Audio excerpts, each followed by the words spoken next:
നമുക്കൊരു ചമ്മന്തി ഉണ്ടാക്കാവേ. മാങ്ങാ ചമ്മന്തിയാണ് ഇത്. ഉണ്ടോ മഞ്ഞ കളർ മാങ്ങയെന്ന് വിചാരിച്ച് നിങ്ങൾ പഴുത്താന്ന് വിചാരിക്കില്ല, നല്ല പുളിയാണ്. അത് വേനലായതുകൊണ്ട് ചൂട് കൊണ്ട് അങ്ങനെ പെട്ടെന്ന് കളർ വെച്ചാന്ന് എനിക്ക് തോന്നുന്നത്. അപ്പോൾ ഇത്രയും മാങ്ങ നല്ല പുളിയാണ് കേട്ടോ, ഇത്രയും മാങ്ങ.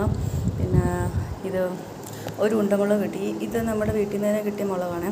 നമ്മുടെ വീട്ടിൽ നിന്ന് തന്നെയുള്ള കറിവേപ്പില, ഇത് വീട്ടിൽ തന്നെയുള്ള ഇഞ്ചി, ഇത് വീട്ടിൽ നിന്നല്ല കടയിൽ നിന്നുള്ള ചുവന്നുള്ളി, ഇത്രയും സാധനം. പിന്നെ ഇതിൻ്റെ എക്സ്ട്രാ നമ്മൾ അരയ്ക്കാൻ നേരത്ത് കുറച്ച് കളറിന് വേണ്ടി കുറച്ച് സാധാരണ ചില്ലി പൗഡറും പിന്നെ കുറച്ച് ഉപ്പും കൂടി ഇടും.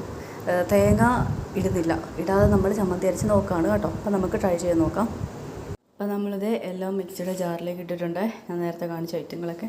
അതിൻ്റെ കൂടെ കുറച്ച് കല്ലുപ്പും കൂടി ഇടുകയാണേ. പൊടിയുപ്പും ഇടാം, കല്ലുപ്പില്ലാത്തവർക്ക് പൊടിയുപ്പ് ഇടാം. പക്ഷേ കല്ലുപ്പാണല്ലോ കുറച്ചും കൂടെ ഡെലിഷ്യസായിട്ടുള്ളത്. ഇപ്പോൾ കല്ലുപ്പ് ഉള്ളത് കൊണ്ട് ഞാൻ ഇട്ടു, അത്രേ ഉള്ളൂ കേട്ടോ. കുറച്ച് മഞ്ഞൾപ്പൊടി, ഇച്ചിരി കൂടി പോയി സാരമില്ല, മഞ്ഞൾപ്പൊടി നല്ലതാണ്. പിന്നെ കുറച്ച് മുളക് പൊടി, ഒരു പേരിന് മാത്രം. മുളക് പൊടിയൊക്കെ ആദ്യമായിട്ടായിരിക്കില്ലേ കയ്യിലെടുത്തിരുന്നത്, ഒരു പേരിന് മാത്രം ഇച്ചിരി ഇട്ടാൽ മതിയേ.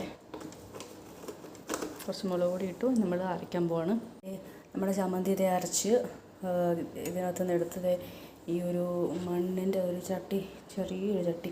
ഇതിടയ്ക്ക് നമുക്ക് നല്ല തൈരൊക്കെ ഒഴിച്ചിട്ടുള്ള വടങ്കഞ്ഞില്ലേ, ആ സംഭവമൊക്കെ, അതൊക്കെ കുടിക്കാനായിട്ട് നല്ല ഒരു മൺചട്ടിയാണിത്. കുക്കിങ്ങിന് യൂസ് ചെയ്യാൻ പറ്റില്ല, അല്ലാതെ തന്നെ. ചിലതൊക്കെ ചുഞ്ചി ശരിക്കും അറിഞ്ഞിട്ടില്ലല്ലോ, സാരമില്ല. നമ്മൾ ഇനി ഇതിലേക്ക് കുറച്ച് വെളിച്ചെണ്ണ ഒഴിക്കുകയാണ് നമ്മൾ.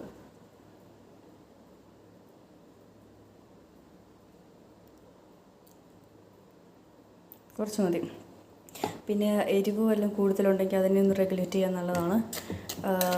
ഓവറോൾ ടേസ്റ്റ് ആഡ് ചെയ്യാൻ നല്ലതാണ് വെളിച്ചെണ്ണ. ഇത് ഒഴിച്ചില്ലെങ്കിലും കുഴപ്പമൊന്നുമില്ല കേട്ടോ, നല്ലതായിരിക്കും നമ്മുടെ ഈ ചമ്മന്തി. അപ്പോൾ നിങ്ങളിത് വീട്ടിൽ ട്രൈ ചെയ്ത് നോക്കുക. ഇതേപോലെയുള്ള മൺചട്ടികൾ എന്തെങ്കിലും ഉണ്ടെങ്കിൽ അതിനകത്ത് നിങ്ങളിട്ട് ഇതേപോലെ സൂക്ഷിച്ച് വെച്ചാൽ ഫ്രിഡ്ജിലൊരു 2-3 ദിവസമൊക്കെ ഇരിക്കുമല്ലോ, ടേസ്റ്റ് കൂടി വരും ഇതിനകത്ത് തന്നെ സൂക്ഷിച്ച് വെച്ചിട്ടുണ്ടെങ്കിൽ. ഇതിപ്പോൾ നമ്മൾ 3-4 ദിവസം 3-4 പേർക്ക് കറിക്ക് കൂട്ടാനുള്ളതുണ്ട് അല്ലേ, ഇച്ചിരി എടുക്കുകയാണെങ്കിൽ സൈഡ് ഡിഷായിട്ടൊക്കെ എടുക്കാം. നിങ്ങളിത് ട്രൈ ചെയ്ത് നോക്കട്ടോ, അടിപൊളി ചമ്മന്തിയാണ്. ചോറൊക്കെ നമ്മൾ കഴിക്കുന്ന പോലും അറിയില്ല. അപ്പോൾ ട്രൈ ചെയ്ത് നോക്കട്ടോ.